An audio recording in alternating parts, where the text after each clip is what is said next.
You know, in every family, there are those little things that quietly keep the household running smoothly.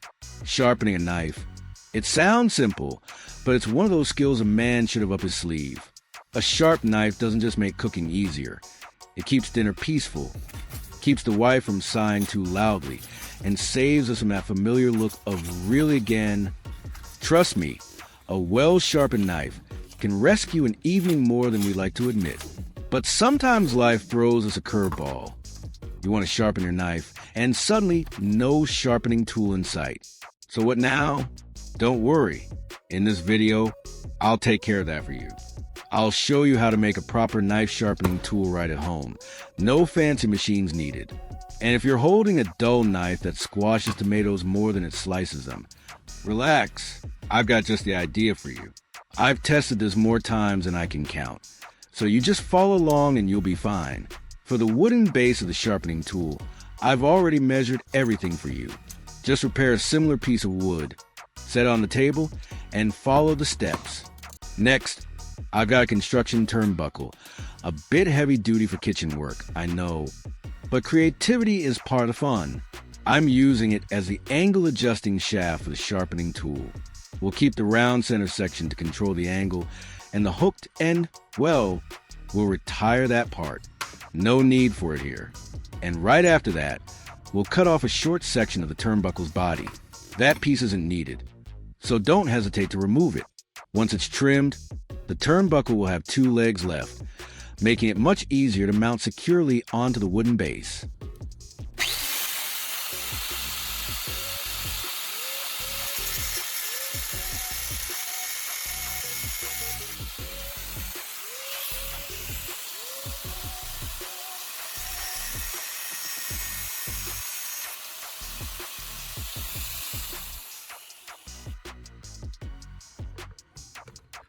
Once we built the angle adjusting shaft, the next step is to drill 2 small holes on the wooden base.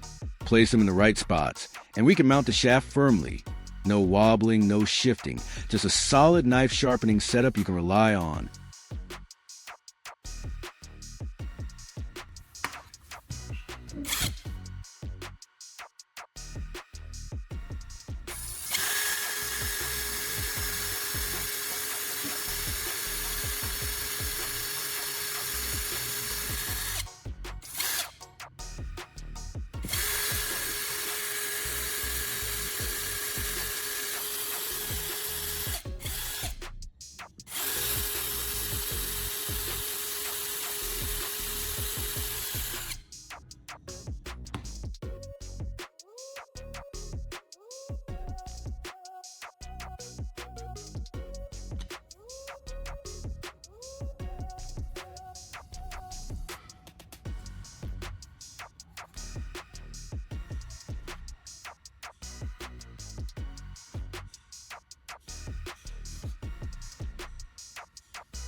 Right now, I'm working out the proper sharpening angle.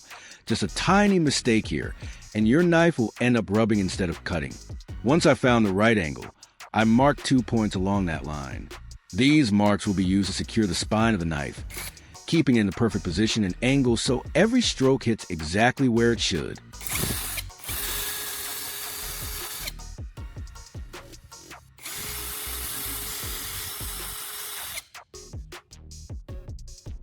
Don't mind those 2 pieces fixed into the 2 holes I drilled earlier.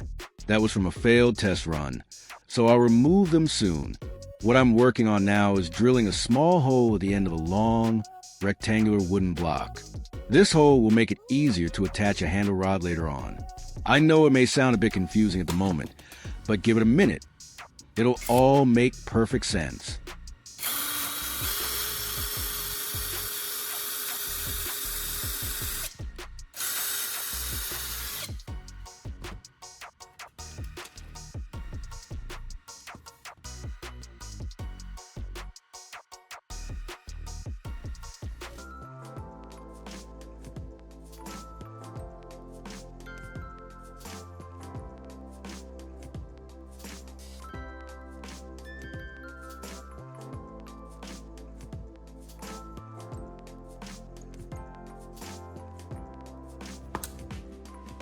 These are two sandpapers, grit 240 and 400, which I'm attaching to opposite sides of the wooden block for sharpening the knife. The 240 grit is a heavy worker, removing metal quickly, fixing small chips, and re-establishing the primary bevel, perfect when the blade is dull or out of shape. The 400 grit acts as a finisher, smoothing the surface after 240, removing deeper scratches, reducing burr, and giving the edge a cleaner, sharper cut. Used in this course-defined sequence, the two grits balance each other beautifully. 240 shapes the edge, while 400 refines it. As long as you keep a consistent angle and use steady strokes, you'll end up with a knife that cuts smoothly and reliably for everyday kitchen use.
As I mentioned earlier, those two drill points on the wooden base are there to secure the spine of the knife, and they need to be done neatly because they determine whether the blade holds the correct angle during sharpening.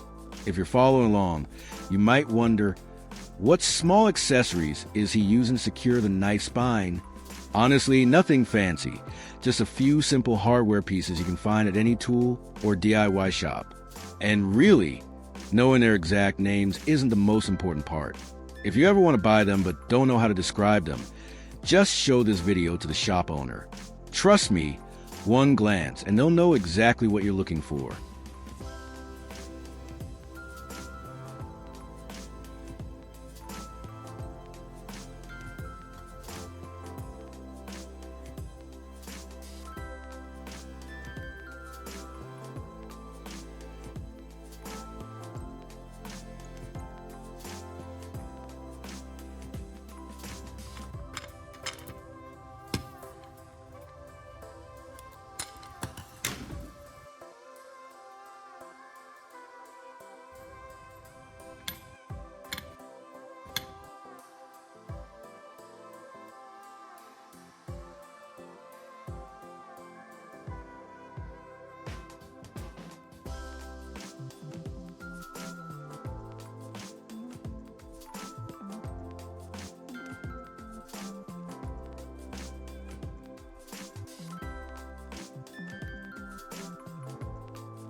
Now it's time to set the sharpening angle, which is a key to getting a sharp, clean edge. Make sure you can adjust it to about 20 degrees. That's the sweet spot for most kitchen knives. It may sound technical, but measuring that angle is easier than tightening a loose screw. Just open your phone's app store and type Angle Measurement online. Download any angle measuring app. Place your phone next to the sharpening jig, and it'll show you the exact angle. Simple, handy, and surprisingly fun. All right, let's start sharpening the knife. There's no fixed amount of time for this. It depends on how dull your blade is. If the knife is so blunt that tomatoes are bullying it, you'll need more passes. If it's just slightly tired, a few strokes will do. The best method is to sharpen and check as you go, feeling the edge, testing the cut, and adjusting your strokes accordingly. Work slowly and consistently, and you'll feel the blade coming back to life with every pass.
I've finished sharpening the knife, and I won't rate my own work. I'll let you be the judge. Just take a moment to look at how the blade has changed.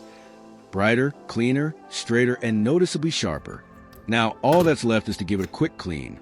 Wipe off the metal dust, and it's ready to use.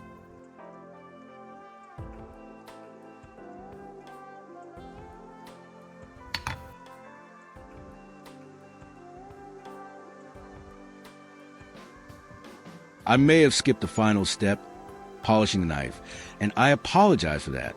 In this step, the cloth I'm using has already been coated with a polishing compound, and its purpose is more important than it looks. The ultra-fine abrasive particles in the wax help remove any remaining burrs left after sharpening with 240 and 400 grit, while also aligning the micro edge, so the blade becomes sharp in a more stable and consistent way. As the knife glides over the cloth, the surface of the steel is smooth and polished, reducing cutting friction and making the knife glide through food more cleanly with less sticking. The compound also leaves a thin film that offers temporary protection against oxidation right after sharpening. In short, this polishing step is like giving the knife its finishing coat, making the edge sharper, smoother, longer lasting, and of course, a lot nicer to look at.